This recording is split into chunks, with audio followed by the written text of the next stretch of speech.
ولا قوة إلا بالله العلي العظيم حسبنا الله ونعم الوكيل نعم المولى ونعم النصير الحمد لله رب العالمين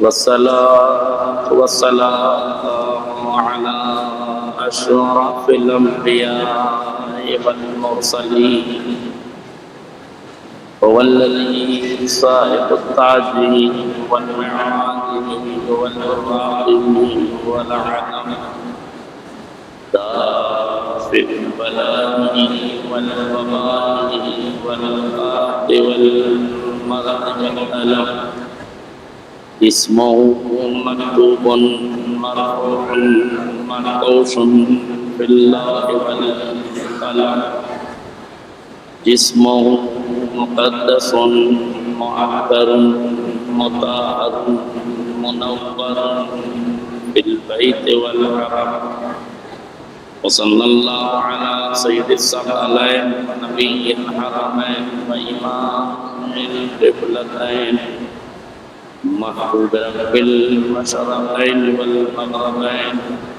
مولى الكونين جد الحسنين أبي القاسم محمد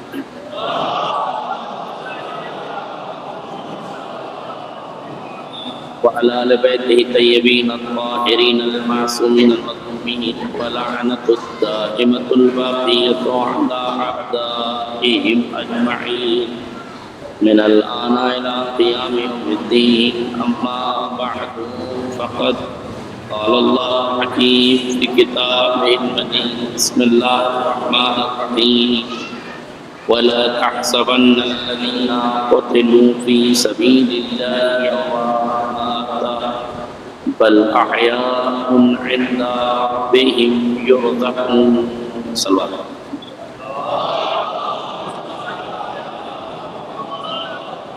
آپ سے گزارش ایک مرتبہ سورہ حمد اور 3 مرتبہ سورہ اخلاص سما کر شہید رہنور معظم اور دوسرے رفقا شہداء کی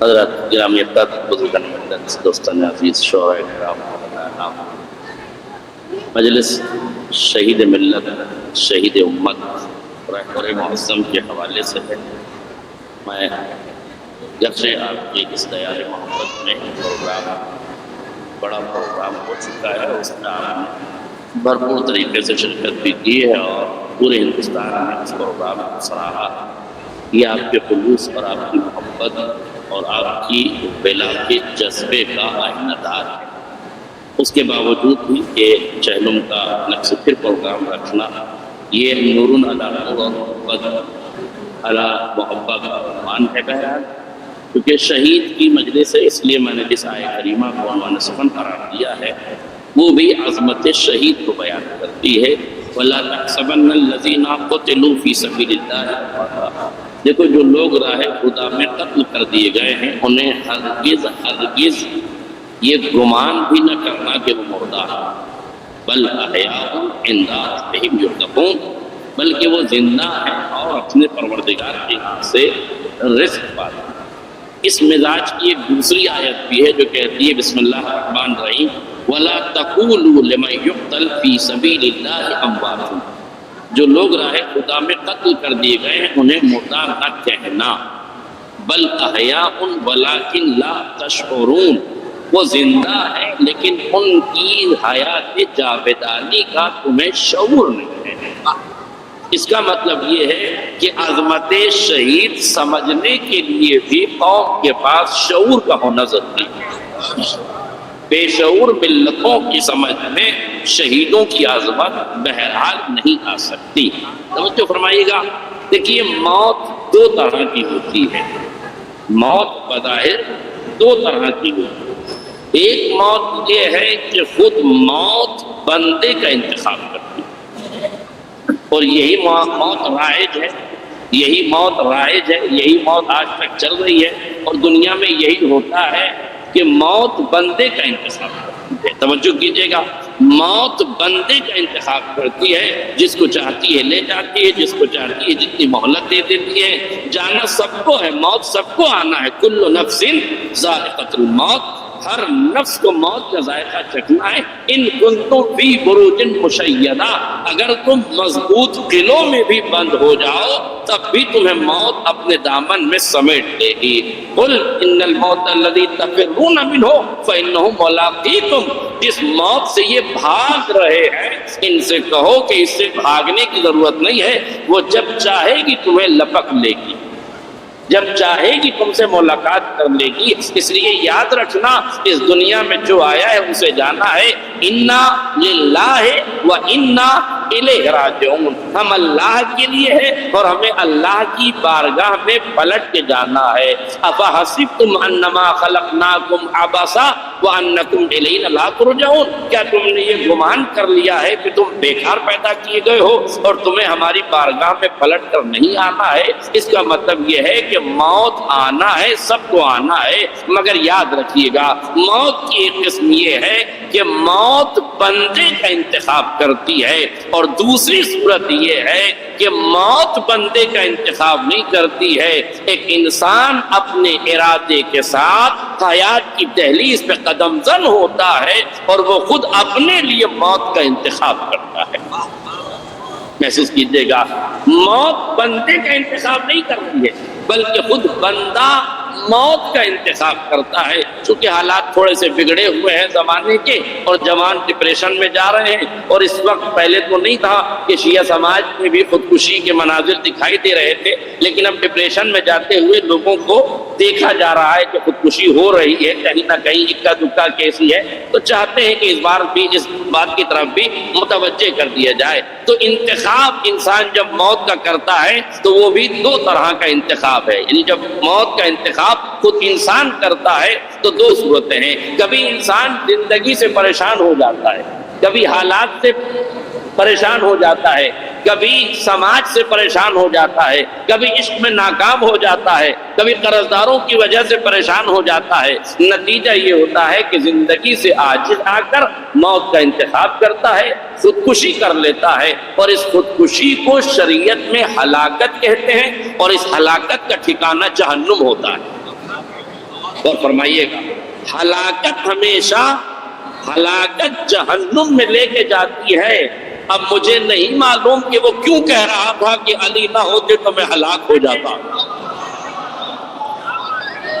ہلاکت کا ٹھکانہ بہرحال جہنم ہے، اور خودکشی کا مطلب یہ، توجہ فرمائی، کیوں جہنم ہے، ہلاکت کیوں ہے؟ کہ اس لیے کہ حیات اللہ کی دی ہوئی امانت ہے، اس امانت میں خیانت کرنے کا انسان کو ادھیکار نہیں ہے، اختیار نہیں ہے۔ اس لیے جب انسان اپنی حیات کو خود موت کے دام پر لگا دیتا ہے زندگی سے عاجز آ کر، تو قدرت اسے خودکشی کہتی ہے، خودکشی ہلاکت کہلاتی ہے، اور ہلاکت کا ٹھکانہ جہنم ہوتا ہے۔ چونکہ حیات اللہ کی امانت ہے، اس لیے اللہ کو اختیار ہے کہ جو امانت میں خیانت کرے اسے جہنم کا حقدار بنا دیا جائے۔ اب سمجھ میں آیا، علی کو چھوڑ کے جو ہلاکت ملتی ہے وہ خلافت کے بعد کی جہنم کا مستحق بنا دیتی ہے۔ ایک صلوات پڑھ دے محمد اور آل محمد۔ اور دوسری صورت یہ ہے کہ انسان جب موت کا انتخاب کرتا ہے تو اس لیے موت کا انتخاب کرتا ہے کہ اسلام خطرے میں نظر آتا ہے، دین خطرے میں نظر آتا ہے، انسانیت خطرے میں نظر آتی ہے، اپنے اصول خطرے میں نظر آتے ہیں، عقل اور وزڈم پاور اسے خطرے میں نظر آتا ہے، اور انسانیت کو کوئی سبق پڑھانا ہوتا ہے تو ایسی صورت میں انسان موت کا انتخاب کرتا ہے۔ اس انتخاب موت کو شہادت کہتے ہیں، اور جب انسان شہید ہو جائے تو قدرت کی جانب سے قرآن میں اشارہ ہوتا ہے، نہ گمان کرنا نہ زبان سے کہنا، اور وَلَا تَحْسَبَنَّ نہ گمان کرنا، وَلَا تَقُولُ نہ زبان سے کہنا۔ اس کا مطلب یہ ہے کہ عظمت شہید خدا کی نظر میں اتنی بلند ہے کہ اسے مردہ کہنے کی اجازت نہیں ہے، نہ کہنے کی اجازت ہے نہ سوچنے کی اجازت ہے۔ یاد رکھیے گا، یہ عام شہید کا درجہ ہے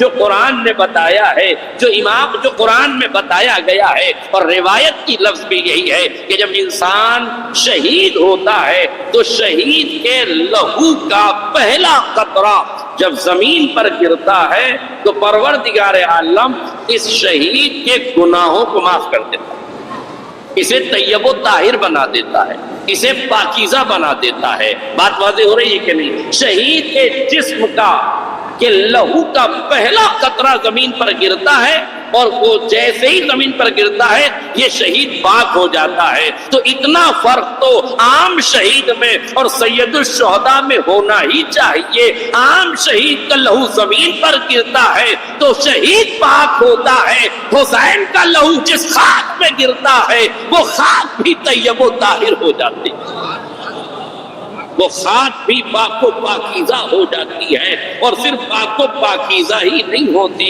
اس خاک کی عظمت یہ بن جاتی ہے کہ یہ جو ویرانی تھی، یہ جو غیر آباد علاقہ تھا، یہ کربلا وہ کربلا تھی جسے ارض نینوا کہا جاتا تھا، جسے جنگل اور بیاباں سے تعبیر کیا جاتا تھا، جو ایک عجیب و غریب صحرا تھا جہاں سے جو گزرتا تھا اضطراب پیدا ہو جاتا تھا، جس کے ٹھوکر لگتی تھی زخمی ہو جاتا تھا، جو یہاں کچھ دیر توقف کرتا تھا اس میں اضطرابی کیفیتیں پیدا ہو جاتی تھی۔ یاد رکھیے گا، نبیوں کو ٹھوکر لگی، ان کا لہو اس خاک میں ملا، مگر یہ خاک خاک بلا ہی رہی ہے۔ نبیوں کے لہو کے ملنے کے بعد بھی یہ خاک خاک بلا ہی رہی ہے۔ یہ کرم تو حسین کا ہے کہ ان کا لہو گرا تو خاک خاک بلا نہ رہ گئی، خاک خاک شفا بن گئی۔ یہ خاک خاک بلا نہ بنی بلکہ خاک خاک شفا بن گئی۔ اس کا مطلب یہ ہے کہ کسی نبی کا گزرنا اور ہے، کسی نبی کے نواسے کا شہید ہونا اور ہے۔ گزرگاہوں کو گزرگاہ بنائی جاتی ہے، یہ آل محمد کا کرم ہے کہ گزرگاہوں کو بھی کربلا بنا دی جاتی ہے۔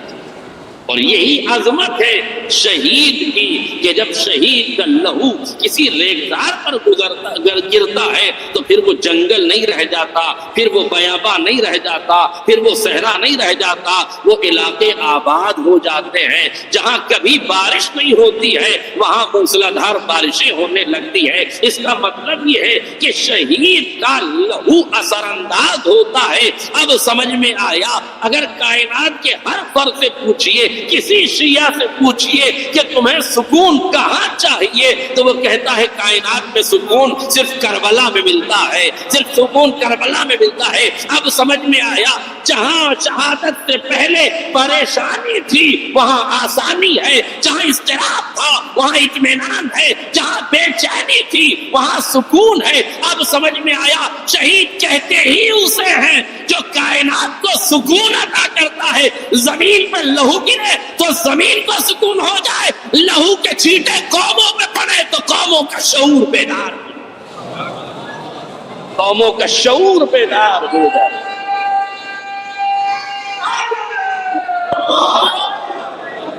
لہذا شہید اور شہادت کے اثرات ہی یہ ہیں، اور آپ اس وقت دیکھ رہے ہیں کہ شہادت کے اثرات سرزمین ایران پر بھی دکھائی دینے لگے ہیں۔ شاہ کے زمانے میں جو تہذیب و تمدن کا مدفن بن چکا تھا اب وہ علم و ہنر کا محور بن گیا ہے۔ یہ ایران یوں ہی ترقی نہیں کر گیا، کربلا نے جو کاسے شعور میں خیرات ڈالی تھی وہ خیرات آج اثر انداز ہو گئی۔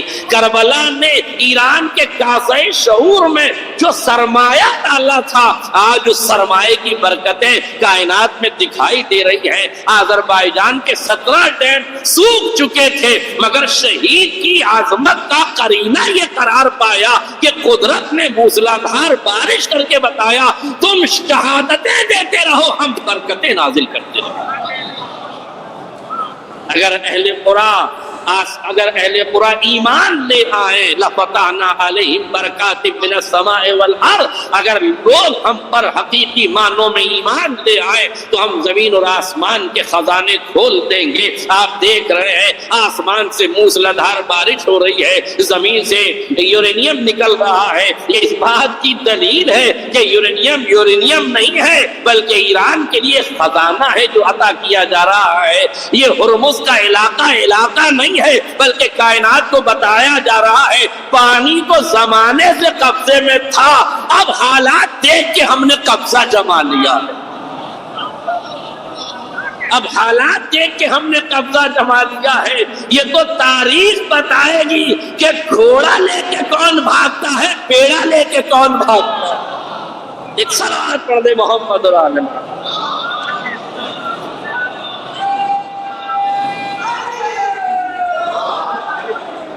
کل جو گھوڑا لے کے بھاگ رہے تھے آج وہ بیڑا لے کے بھاگ رہے ہیں، چونکہ جنگ کا طریقہ بدلا ہے، جنگ کا نظریہ بدلا ہے، جنگ کا اعتبار بدلا ہے، اور یہ تو ہم ہی طے کریں گے کہ کون خط پار کر سکتا ہے۔ خشکی میں بھی ہم ہی خط کھینچیں گے، تری میں بھی ہم ہی خط کھینچیں گے، خشکی میں بھی ہم ہی خط کھینچیں گے، تری میں بھی ہم ہی خط کھینچیں گے۔ تو کربلا میں غازی نے خط کھینچ کے کہا تھا کوئی ادھر سے گزرنا چاہے تو گزر نہیں سکتا ہے، مگر ہاں جو گزرے گا اس کا سر تن پہ بچے گا نہیں، یعنی مردہ ہو جائے تو گزر سکتا ہے۔ اسٹریٹ آف ہرمز پر بھی یہی اعلان ہوا، امریکہ اور اسرائیل ادھر سے گزر تو سکتے ہیں مگر تیل لے کر نہیں، پیڑے لے کے نہیں۔ لفظ بدل دو، شہر شہرت کے سارے مشہور اسلحے تاریخ میں شیرخواروں پہ استعمال کیے گئے۔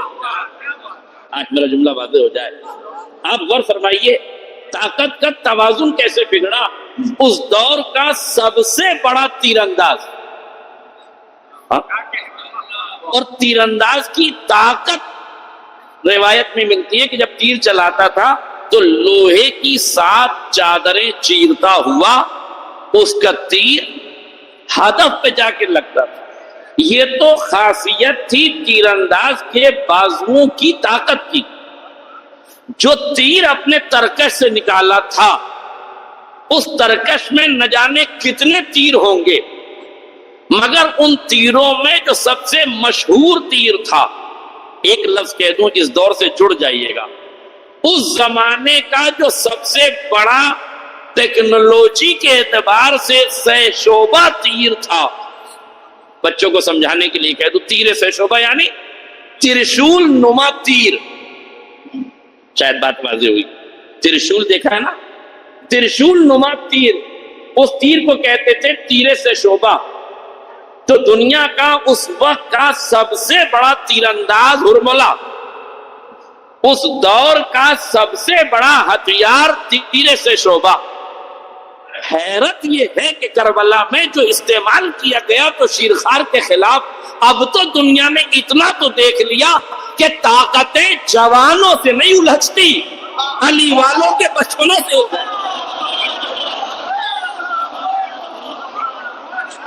علی کے گھرانے کے بچوں سے الجھا کرتی ہے۔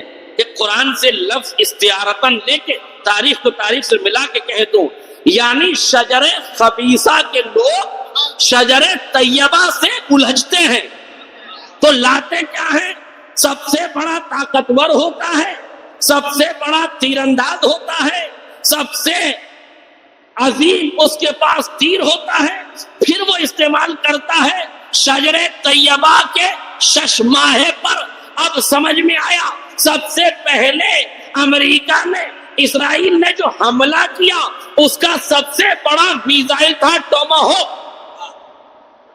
سب سے بڑا سپر پاور امریکہ، سب سے بڑا اسلحہ ٹوماہوک مارا گیا شجر طیبہ نامی اسکول پر. محسوس کیجئے، شجر طیبہ نامی اسکول پر مارا گیا. اب سمجھ میں آیا علی اصغر نے مسکرا کے کائنات کو کیا سبق پڑھایا. جب کائنات کا سب سے بڑا طاقتور، سب سے بڑا اسلحہ لے کر آئے تو شہادتیں تو دے دینا مگر ہنسی اڑا دینا تاکہ طاقت بھی نیچے گر جائے، طاقتور بھی ذلیل و رسوا ہو جائے. اور یہی کیا اس مناب کے 160 بچوں نے اپنے لبوں پہ تبسم سجا کر بتایا کہ علی اصغر آپ نے جو سبق پڑھایا تھا وہ ہم نے پڑھ لیا ہے، بس فرق اتنا ہے کہ آپ شجر طیبہ کی محکم کڑی تھے، ہم نام شجر طیبہ رکھ کے پورے اسکول کو شجر طیبہ بنا دیں. یعنی جب بھی طاقت کا توازن بگاڑا ہے، میں نے آپ سے کہا طاقت کا توازن بگاڑا ہے. خود رہبر معظم نے متوجہ کیا اپنی 12 تقریروں میں، یہ جملہ آپ نے فرمایا کہ ہم دنیا کو بتا دینا چاہتے ہیں کہ کائنات کے طاقتی نظام کے توازن کو بگاڑنا بھی ہمارا کام ہے، اور ہم اس طاقت کے توازن کو بگاڑیں گے. کیسے بگاڑیں گے؟ رہبر نے جملہ فرمایا، اگر میزنی بے خورید، اگر مارو گے تو مار کھاؤ گے. وہ زمانہ گزر گیا جب تم آتے تھے، مارتے تھے اور بھاگ جاتے تھے.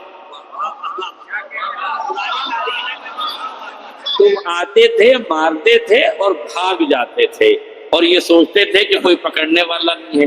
اور یہ کام ہوا کہ نہیں ہو بتائیے آپ. یہ کام پوری عالمی برادری پر ہوا. افغانستان میں گئے، مارا، چلے آئے. عراق میں گئے، مارا، چلے آئے. لیبیا میں گئے، مارا، چلے آئے. اور فرما رہے ہیں افغانستان میں گئے، عراق میں گئے، شام میں گئے، مارا اور چلے آئے. حد یہ ہے کہ لبنان تک میں یہ کوشش کی گئی کہ مارا اور چلے آئے. مگر ایران نے کیا کہا؟ رہبر نے کیا کہا؟ جملہ سنیے گا. رہبر نے کہا ہم کو اگر مارو گے تو مار کھاؤ گے،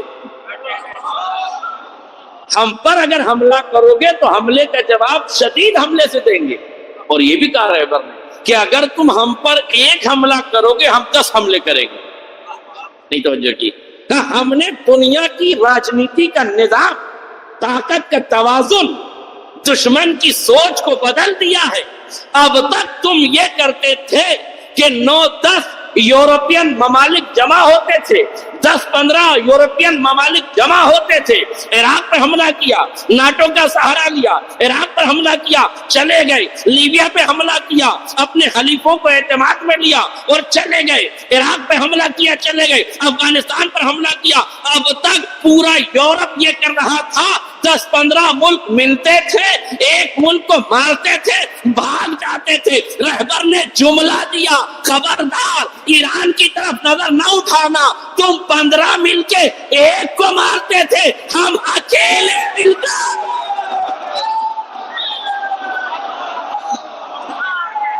ہم اکیلے ہوں گے، ہم اکیلے ہوں گے، 9-10 ملکوں پر ایک ساتھ حملہ کریں گے. میں تو سمجھ ہی نہیں پا رہا تھا رہبر کی شہادت کے بعد ایرانی کمانڈرز کو کیا ہو گیا تھا، یہ حملے پہ حملہ کیوں کر رہے تھے، سمجھ میں نہیں آ رہا تھا. اب سمجھ میں آیا، رہبر نے جملہ دیا تھا، کمانڈروں نے حملہ کر دیا. آج میرا جملہ واضح ہو جائے. رہبر نے کہا تھا اگر میزنی بے خوری، اگر مارو گے تو مار کھاؤ گے. اب جملہ سنیے گا، تاریخ سے تاریخ ملا رہا ہوں. یہ آل محمد ہی بتائیں گے، یہ پیروان آل محمد بتائیں گے جملہ کب دیا جائے گا، حملہ کب ہوگا. کبھی ایسا ہوگا رہبر جملہ دیں گے، رہبر جملہ دیں گے، کمانڈر حملہ کریں گے. کبھی یہ ہوگا کہ حسین حملہ کریں گے، سجاد جملہ دیں گے. سمجھ میں آیا؟ دربار شام میں جملے سے حملہ ہوگا، کربلا میں تلوار سے حملہ ہوگا. اب کب حملہ پہلے جملہ بعد میں، اور کب جملہ پہلے حملہ بعد میں، یا آل محمد یا پیروان آل محمد طے کریں گے. اور آپ نے اور کیا شدت پیدا ہو گئی. حملے ایک ملک پہ نہیں، 9 ملک پر مارا. اور مارا ہی نہیں، دشمن کی آنکھیں تک پھوڑ دی اور ان زمینوں پر حملہ کیا۔ اب شیعہ سنی اتحاد کو پارا پارا کرنے کے لیے الازہر کو ایک ہڈی ڈالی گئی اور اپنے پیچھے پیچھے ان پالتوؤں کو لایا گیا اور دباؤ ڈال کر ایک لیٹر لکھوایا گیا کہ لکھیے کہ ایران ظلم کر رہا ہے، عرب ممالک پہ حملہ کر رہا ہے، تاکہ دنیا کو پتہ چلے کہ یہ شیعہ ملک سنی ملک پر حملہ کر رہا ہے، لہذا شیعہ سنی اتحاد کا پارا پارا ہو جائے، اختلاف شروع ہو جائے، ایک دوسرے سے عداوتیں پیدا ہو جائیں، اور باقاعدہ آیات لکھی گئی، روایات لکھی گئی کہ مسلمان مسلمان کا بھائی ہے، لا الہ الا اللہ محمد رسول اللہ جو کہہ لے اس کی جان مال کی حفاظت ہوتی ہے، انما المؤمنون اخوہ کی آیت رکھی گئی، اور نہ جانے کتنی آیتیں لکھی گئی، اور یہ کہا گیا کہ ایران حملہ کر رہا ہے، ایران غلط کر رہا ہے۔ ایران نے علم کا جواب علم سے دیا، پھر خط لکھا گیا کہ تمہیں سارا اسلام عرب ممالک میں نظر آ رہا ہے، فلسطین کے مسلمان نہ تھے، فلسطین میں مسلمان نہیں تھے، لبنان میں مسلمان نہیں تھے، جس شہید کو جس رہبر کو شہید کیا گیا ہے اس کے اسلام کا تمہیں نہیں پتا ہے۔ اس کا مطلب یہ ہے کہ اگر بات اسلام کی ہے تو فلسطینیوں پہ کیوں چپ ہو، رہبر کی شہادت پہ کیوں چپ ہو؟ اور چپ ہی نہیں، قسم خدا کی جملہ سنیے، جب یہ ایوان سلطنت اسرائیلیہ میں یہ بل پاس کیا گیا کہ 11,000 فلسطینیوں کو سولی دے دی جائے گی، پھانسی دے دی جائے گی، سزائے موت سنائی گئی، تو نتیجہ کیا ہوا؟ اس کے بعد، اس بل کے پاس ہونے کے بعد یا اس اعلان کے بعد اس علاقے میں، اس سنسد میں شراب کے جام کھنکھنائے رہ گئے نہیں۔ یہ مانوتا کی بات کرتے ہیں، یہ ہیومینٹی کی بات کرتے ہیں، یہ انسانیت کی بات کرتے ہیں۔ ارے یہ پوتر دھرتی گواہ ہے، ہمارے ہندوستان کی عدالت کا قانون ہے کہ جب کوئی جج کسی کو سزائے موت دیتا ہے تو جس قلم سے لکھتا ہے اس قلم کو توڑ دیتا ہے۔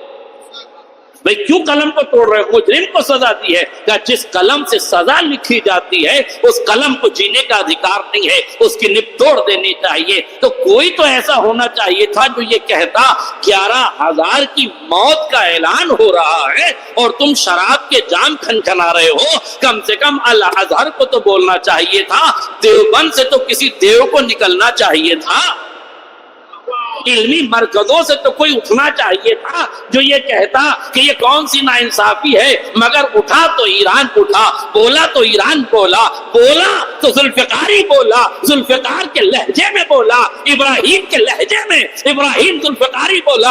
اگر تم نے فلسطینیوں کو سزائے موت دی تو جو ہماری قید میں تمہارے لوگ ہیں ہم انہیں موت کی سزا سنا دیں گے۔ اب سمجھ میں آیا؟ قرآن کہہ لو کہ کافی ہے، یہ اور بات ہے، آیات کی تسبیح کر کے بتاؤ، دشمن سن لے، آنکھ کے بدلے آنکھ ہے، کان کے بدلے کان ہے، گردن کے بدلے گردن ہے۔ ایک صلوات پڑھ دے محمد اور آل۔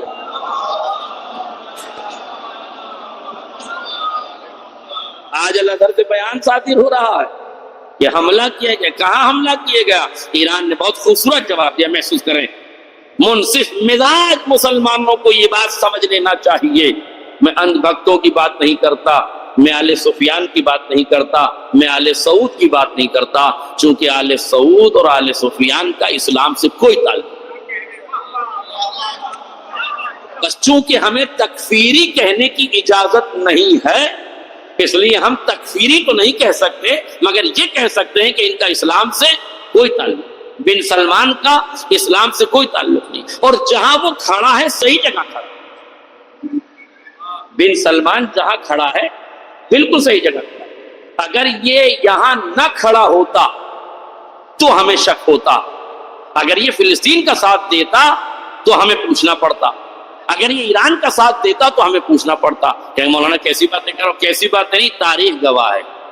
ابو سفیان مولا متقیان کی خدمت میں آیا، آگے کہتا ہے یا علی، میری تلوار آپ کے ساتھ، میرا رہوار آپ کے ساتھ، میری قوم آپ کے ساتھ، میرا قبیلہ آپ کے ساتھ، میں مدینے کی گلیوں کو پیادہ اور سواروں سے بھر دوں گا، آپ اپنا حق لے لیجئے، جو غدیر میں آپ کو حق ملا تھا، آپ ہی کا حق خلافت و ولایت ہے، آپ حق لے لیجئے، میں آپ کے ساتھ ہوں۔ غور کیا آپ نے کیا پوچھا امام سے؟ جیسے ہی ابو سفیان نے مولا متقیان سے یہ جملہ کہا، وجہ اللہ نے وجہ شیطان کو دیکھا، عین اللہ نے عین الفتن کی آنکھوں میں آنکھیں ڈال کے دیکھا، پھر لسان اللہ گویا ہوا، ابو سفیان تو کب سے مسلمان ہو گیا؟ میرا جملہ واضح ہو گیا، ابو سفیان تو کب سے مسلمان ہو گیا؟ قسم خدا کی اگر بن سلمان یہ کہہ دینا میں فلسطینیوں کے ساتھ ہوں، میں ایرانیوں کے ساتھ ہوں، میں لبنانیوں کے ساتھ ہوں، تو ہمیں مجبوراً پوچھنا پڑے گا بن سلمان تو کب سے مسلمان ہو گیا؟ نہ تیرا دادا ابو سفیان مسلمان تھا، نہ اس کی نالائق نسل بن سلمان مسلمان ہے، ان کا کوئی تعلق اسلام سے نہیں ہے۔ اس لیے جواب دیا عراقی نے اور دیگر علماء نے جواب دیا کہ ہم نے عرب کی سرزمینوں پر حملہ نہیں کیا۔ ارے آپ نے امارات پہ حملہ کیا، سعودی پہ حملہ کیا، کیا غلط؟ ہم نے تمہاری زمینوں پہ حملہ نہیں کیا، ہم نے ان زمینوں پہ حملہ کیا جنہیں تم بیچ چکے ہو۔ میرا جملہ واضح ہو جائے، جب کوئی آدمی اپنی زمین بیچ دے تو اس زمین پر اس کا کوئی ادھیکار نہیں ہوتا، اس لیے زمین اب تمہاری نہیں ہے، تم نے امریکہ کو دے دی، تم نے اسرائیل کو دے دی، اس لیے ہم نے جو حملہ کیا ہے امریکہ پر حملہ کیا ہے، اسرائیل پر حملہ کیا ہے، ہم نے عالم عرب پر حملہ نہیں کیا۔ جہاں جہاں ہم نے دیکھا کہ ہمارا دشمن چھپا ہوا ہے ہم نے اپنے دشمن پر حملہ کیا۔ میں تو کہوں گا پورے مڈل ایسٹ کو مل کر ایران کا شکریہ ادا کرنا چاہیے کہ اس نے زمینوں پر حملہ کیا ہے، زمین فروشوں پر اور زمین فروشوں پہ نہیں کیا۔ ابھی تو زمین فروشوں کو اور زمین فروشوں کو، یہ تو زمین فروش بھی اور زمین فروش بھی، یہ تو دونوں چیزیں بیچ چکے ہیں۔ یہ تو ایران نے الحمدللہ کہہ سکتا ہوں کہ ان پر کرم کیا کہ ان پر ابھی حملہ نہیں کیا، اور وہ دن دور نہیں جب زمین فروشوں سے بھی حساب لیا جائے۔ ابھی تو زمین فروشوں سے حساب لیا جائے گا، حکمرانوں سے حساب لیا جائے گا۔ اس کا مطلب یہ ہے کہ جہاں جہاں سے علمی آوازیں اٹھ رہی ہیں ان علمی آوازوں کو بھی ناکارہ کرنا ہماری ذمہ داری۔ وہ عاصم منیر جو حافظ قرآن سمجھتا ہے اپنے آپ، حافظ قرآن کے چکر میں نہ رہیے گا، قاتلان حسین میں بہت سے حافظ قرآن تھے، قاری قرآن کے چکر میں نہ رہیے گا۔ ابن زیاد اور پسر سعد بہت اچھے قاری قرآن تھے۔ اب تو سمجھ میں آ رہا ہے جب کویت کا سب سے بڑا قاری امریکہ کے تلوے چاٹ رہا ہے تب سمجھ میں آیا کہ کربلا میں جو قاری قرآن تھے ان کی نسلیں آج بھی زندہ ہے، جو حق کو چھپا رہی ہیں، باطل کا ساتھ دے رہی ہیں۔ ورنہ جس کے دل میں قرآن بس جائے، شاید یہی وجہ ہے کہ روایت معصوم کی کم من قارئ القرآن والقرآن یلعنہ، کتنے قرآن پڑھنے والے ایسے ہیں جو قرآن پڑھتے ہیں اور قرآن ان پر لعنت پڑتا ہے۔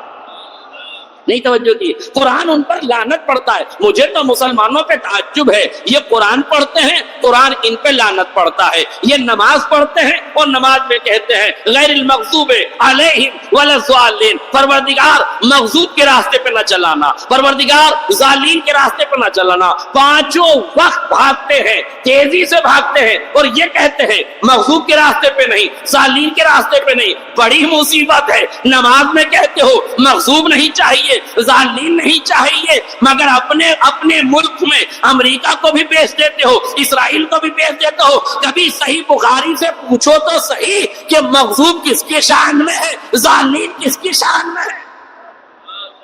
صحیح بخاری سے تو پوچھ لو کہ مغضوب کون ہے۔ صحیح بخاری کی روایات موجود ہیں، مغضوب سے مراد یہودی ہیں، ظالمین سے مراد اسرائیلی ہے، ظالمین سے مراد عیسائی ہیں۔ اب محسوس ہوا مغضوب کون؟ یہودی، ظالمین کون؟ عیسائی۔ تم کیا کہہ رہے ہو کہ مغضوب اور ظالمین کے راستے پہ نہ چڑھانا؟ یہ کون سی نماز ہے جس میں اللہ کے سامنے کھڑے ہوتے ہو تو کہتے ہیں مغضوب اور ظالمین کا راستہ نہیں چاہیے، اور جب نماز سے فارغ ہوتے ہو تو کبھی امریکہ کے تلوے چاٹتے ہو، کبھی اسرائیل کے تلوے چاٹتے ہو؟ اور بن سلمان تمہیں تو شرم آنی ہی نہیں چاہیے، اس لیے کہ ٹرمپ نے جو بیان دیا تھا اس زبان دراز کی زبان اس نے یہ کہہ کے دراز کی تھی کہ اگر بن سلمان بھی اپنی زبان دراز کر لے تو اس تشریف تک تو آ ہی سکتا ہے. ایک صلوات پڑھے محمد اور آل محمد. کیا غیرت رہ گئی ہے کچھ میرے عزیزوں؟ یاد رکھیں. لہذا بن سلمان جہاں کھڑا ہے بالکل صحیح جگہ تھا, یہی اس کی جگہ ہے. لائی وہاں پہ خاک جہاں کا خمیر تھا. یہ یہودیت کے چٹے بٹے ہیں, اس کی ماں یہودی ہے, اس کا گھرانہ یہودی ہے, اس لیے انہیں یہودیت پسند ہے. لہذا یہ خادم حرم نہیں ہے, یہ وائٹ ہاؤس کے خادم ہے. اور وائٹ ہاؤس کا جو حال ابھی آپ نے انیس بھائی سے سنا وہی ہے. یہ قوم علی والوں سے مقابلہ کرے گی. وائٹ ہاؤس میں گولی چلتی ہے, سنیے آپ نے خبر کے نہیں, وائٹ ہاؤس میں گولی چلتی ہے تو بڑی بڑی جو لیڈرشپ ہے وہ ٹیبل کے نیچے چھپ جاتی ہے. جو باڈی گارڈ ہے وہ ایک عورت کے پیچھے چھپتا ہے. وہ عورت جو پریگنیسی میں گربھوتی مہیلا کے پیچھے چھپ کے جان بچا رہے ہیں. کہاں وائٹ ہاؤس میں صرف گولی چلتی ہے تو بلوں میں گھس جاتی ہے چوہے کی نسلیں. ان سے مقابلہ کریں گی جہاں بم کے دھماکے ہوتے رہتے ہیں, سڑکوں پر اللہ اکبر کے نعرے بلند ہوتے ہیں. سڑکوں پر اللہ اکبر کے نعرے بلند ہوتے ہیں. کیا ایران میں خوف دیکھا ہے؟ کیا ایران کو ہراساں دیکھا ہے؟ کیا ایران کو پریشان دیکھا ہے؟ نہیں میرے عزیزوں, یہاں کوئی خوف نہیں ہے, کوئی پریشانی نہیں ہے. کیوں نہیں ہے؟ اس لیے کہ قرآن کا صاف صاف وعدہ ہے. شیعت کی آئیڈیالوجی میں اور یہودیت کی آئیڈیالوجی میں یہی فرق ہے. شیعت میں موت کا خوف نہیں, انہیں موت کا شوق ہوتا ہے, انہیں شہادت کا شوق ہوتا ہے. لیکن یہودیت میں موت کا خوف ہوتا ہے. توجہ, یہودیت میں موت کا خوف ہوتا ہے. اور یہ میں نہیں کہہ رہا ہوں, قرآن کہہ رہا ہے.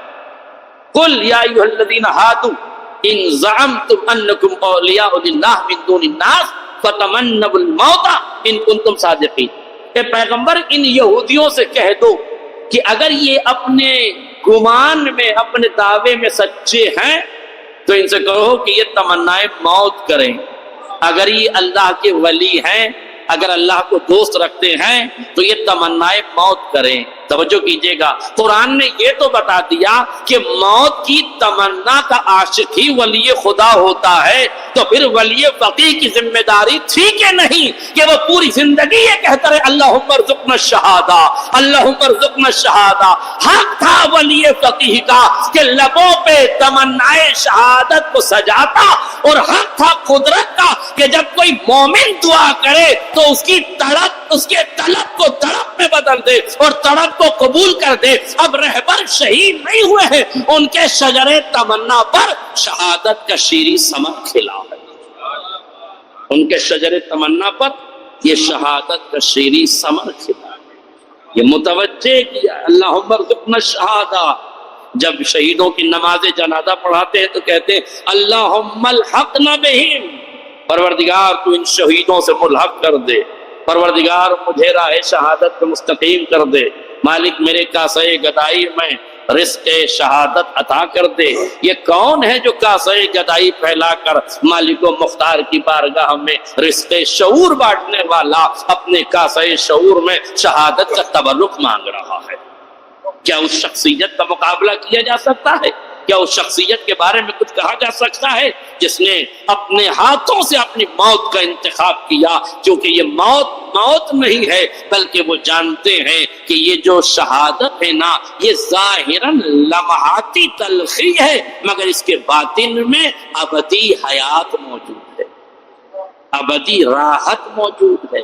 وہ جانتے ہیں کہ یہ موت نہیں ہے. اگر ہم دنیا سے چلے گئے, کوئی یہ نہ کہہ دے کہ صاحب آپ نے موت کا انتخاب خود کیا ہے, خود موت کے منہ میں گئے ہیں. نہیں میرے عزیزوں, یہ تو آل محمد کے پیروکار جانتے ہیں کہ کہاں موت کا انتخاب کرنا ہے. اب اگر آپ کہیے کہ لارجانی نے کہا تھا آپ کو چلے جانا چاہیے, تو مجھے بتائیے جب علی 19 محرم کو گھر سے نکلے ہیں, زنجیر در میں دامن الجھ گیا, علی کو رک جانا چاہیے تھا. مرغابیوں نے دامن پکڑ لیا, علی کو رک جانا چاہیے تھا. علی کا نہ رکنا نہ یہ بتا رہا ہے کہ جب تمنائے شہادت کی باری آ جائے تو دل کے بام ادھر کھول دیے جائے۔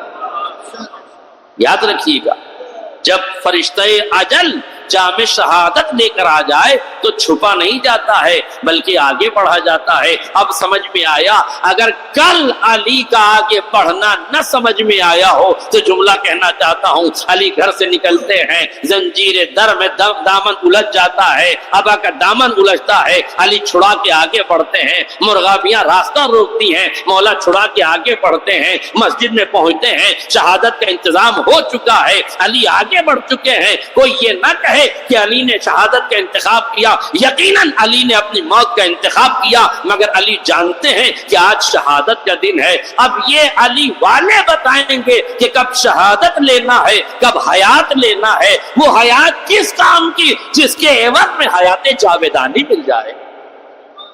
اس حیات کو پا کے کوئی کیا کرے گا جس کے عوض میں حیات جاویدانی مل جائے، ہمیشہ کی حیات جس کے عوض میں مل جائے۔ اس لیے رہبر معظم بار بار یہ جملہ کہا کرتے تھے، پورا عالم عرب اگر ایک جگہ کھڑا ہو جائے تب بھی ہمارا کچھ نہیں بگاڑ سکتا۔ ہم پورے عالم عرب کو متوجہ کرنا چاہتے ہیں کہ ہم تمہیں غلامی سے نکالنا چاہتے ہیں۔ عالم عرب کو مل کے شکریہ ادا کرنا چاہیے ایران کا۔ یہ ترکیہ جو ناٹو کی گود میں بیٹھا ہوا ہے، یہ منافق، یہ بڑے بڑے منافق قسم، یہ ناٹو کی گود میں بیٹھنے والا ترکیہ وہی ہے۔ میں نے ایک مثال دی تھی انیس بھائی کہ جب کچھ بچے کرکٹ کھیل رہے ہوں تو دو بچوں کو کھلایا اس لیے جاتا ہے کہ اگر بال گندگی میں چلی جائے تو کون نکالے گا؟ تو جن بچوں کو گندگی سے بال نکالنے کے لیے کھلایا جاتا ہے، ناٹو کا یہ وہی بچہ ہے جسے گندگی سے نکالنے کے لیے شریک کیا گیا ہے۔ ان کا ایمان اور اسلام سے کوئی تعلق نہیں۔ حقیقت میں یہ وہ بزدل و کائر قومیں ہیں، جملہ کہہ دوں تو آسان ہو جائے گا، یہ وہ بزدل و کائر قومیں ہیں جو 39 دن بھاگتے رہے ہیں۔ 56 ملکوں میں وہی تو آباد ہیں جو 39 دن بھاگے تھے، اور ایک ملک میں وہی تو آباد ہیں جو ایک دن لڑا تھا۔ اسی لیے بڑا خوبصورت جملہ ہے، یاد رکھیے گا، رہبر کی شہادت کے بعد، کل میں نے جملہ کہا تھا، رہبر کی شہادت کے بعد نتنیاہو نے یہ جملہ کہا تھا کہ ہم نے خیبر کا بدلہ لے لیا۔ یعنی سمجھ میں آیا نا کہ خیبر کی کھٹک کہاں تک چلی گئی؟ آج تک خیبر کی شکست ان کے گلے میں اٹک رہی ہے۔ خیبر کی شکست، خیبر کا بدلہ، خیبر کا بدلہ۔ آج ہم نے خیبر کا بدلہ لے لیا، رہبر کو شہید کر دیا۔ الحمدللہ رہبر والوں نے بھی دنیا کو یہ بتا دیا کہ 40ویں دن ایران کی فتح ہوئی، دنیا کو پتا چل گیا یہ ایران کی فتح نہیں ہے، یہ خیبریوں پر حیدریوں کی فتح ہے۔ یہ اہل خیبر پر اہل حیدر کی فتح ہے۔ انتظام دیکھیے قدرت کا، تم نے شہید کر کے یہ کہا تھا ہم نے بدلہ لے لیا، قدرت نے پھر اس کو فتح کر کے بتا دیا کہ خیبر تو فتح ہوگا، اور یاد رکھنا بھاگنے والی نسلوں سے نہ کل فتح ہوا تھا نہ آج فتح ہوگا، مگر جو کل کر رہا تھے وہ آج بھی کر رہا، جو کل لڑ رہے تھے وہ آج بھی، جو کل جنگ کر رہے تھے وہ آج بھی جنگ کر رہے۔ اس لیے یاد رکھیے گا، آج پوری دنیا میں طاقت کا توازن بدلا ہے، حالات بدل چکے ہیں۔ یہودیوں کی آئیڈیالوجی میں خوف ہے، وَتَمَنَّوُا الْمَوْتَ إِن كُنتُمْ صَادِقِينَ، اور پھر قرآن کہتا ہے وَلَا يَتَمَنَّوْنَهُ أَبَدًا بِمَا قَدَّمَتْ أَيْدِيهِمْ وَاللَّهُ عَلِيمٌ بِالظَّالِمِينَ۔ اور قسم خدا کی سنیے کیا کہتا ہے قرآن کہتا ہے اور یہ کبھی بھی تمنائے موت نہیں کریں گے، اس لیے کہ یہ تمنائے موت کا مطلب جانتے ہیں، انہوں نے ظلم ہی تو آگے بھیجا ہے، تو تمنائے موت کریں گے، ظلم کرنے کے بعد تو آگے کیا ہوگا؟ واللہ علیم بالظالمین، اور اللہ ظالمین کو جانتا ہے۔ اب سمجھ میں آیا، یہودیت کی آئیڈیالوجی میں خوف ہے، شیعت کی آئیڈیالوجی میں شوق شہادت ہے۔ شاید یہی وجہ ہے کہ جب اسرائیل کا لیڈر مارا جاتا ہے تو 8 سال جنازے کو چھپایا جاتا ہے کہ کہیں قوم کے پیر نہ اکھڑ جائیں۔ ایران میں رہبر شہید ہوتا ہے، 12 گھنٹے کے بعد شہادت کا اعلان ہوتا ہے، وہ چھپاتے کیوں ہیں؟ تم بتاتے کیوں ہو کہ ان کے جنازے قوم کو پیچھے ڈھکیلتے ہیں، ہمارے جنازے قوموں کو آگے، ان کے یہاں موت ان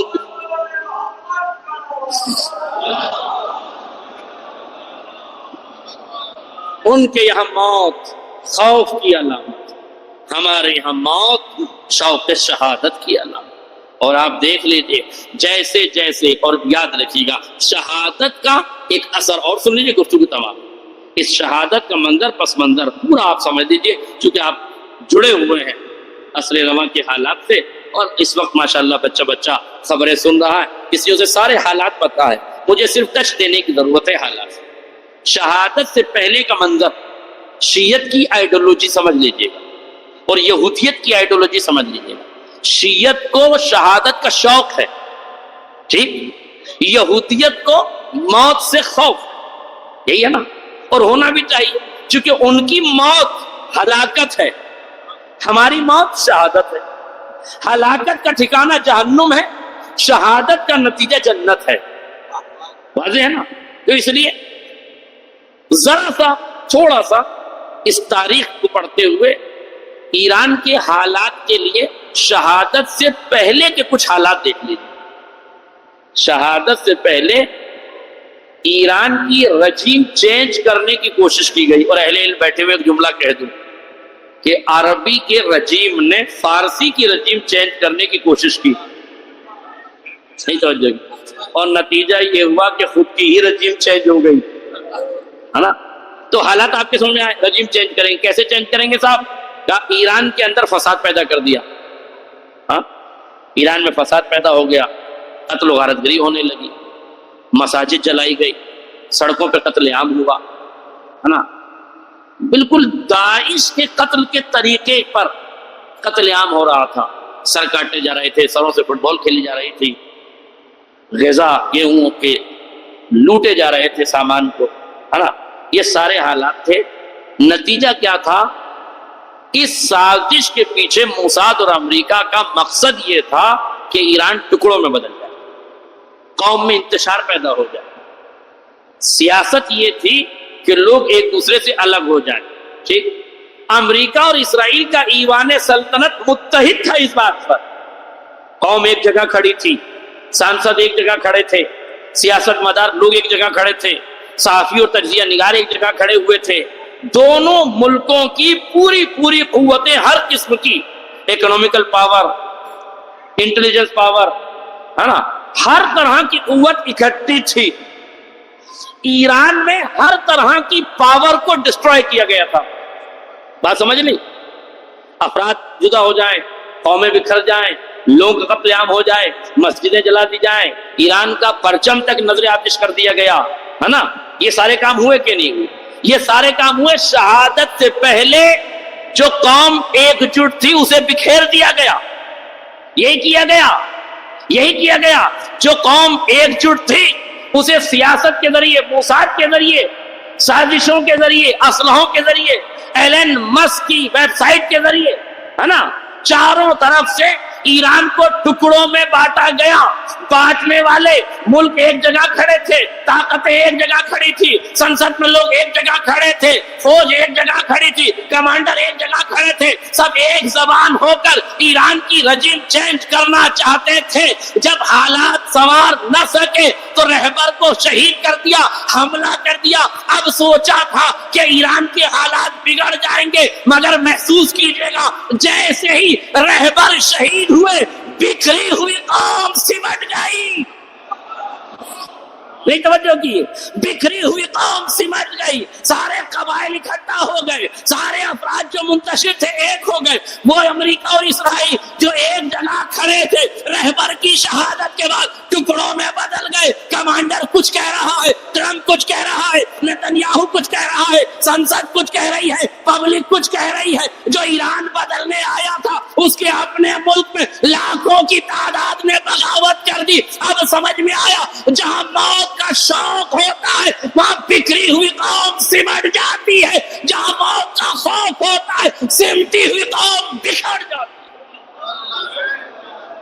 یہ ہے جذبہ شہادت، یہ ہے عنصر شہادت، یہ ہے ولولہ شہادت، یہ ہے شوق شہادت، یہ ہے وہ ایثار کا جذبہ، یہ ہے وہ قربانی کا جذبہ کہ جب رہبر کا لہو